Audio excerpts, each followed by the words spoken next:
அப்படி இருந்தாலும் என் மகன் உன்னை நேசிக்கிறார் என்றுதான் சொல்லுவார்கள். அதுதான் தூய்மையான உள்ளம். அந்த தூய்மையான உள்ளத்தின் ஒரு பகுதியை நாம் வைத்திருப்போமா? அடுத்தது செய்கையில் தூய்மை.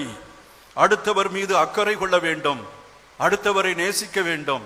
எலிசபெத்தை பார்ப்பதற்காக உடனே ஓடுகிறார்கள்.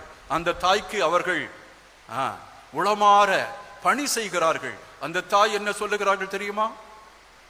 நீர் பேறு பெற்றவர், பெண்களுக்குள் பேறு பெற்றவர் நீரே, ஆண்டவர் சொன்ன வாக்கு நிறைவேறும் என்று நீ விசுவசித்தாய், நீ பேறு பெற்றவர்.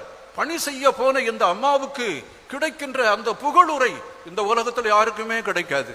நீங்கள் ஒருவரை சந்திக்க போகும் பொழுது, அம்மா உங்க போல இந்த உலகத்தில் யாராவது உண்டா?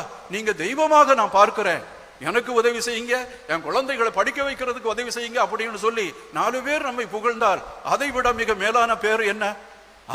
இந்த தாய் எலிசபெத்தை சந்தித்து அவர்கள் ஆசி கொடுக்கின்றனர்.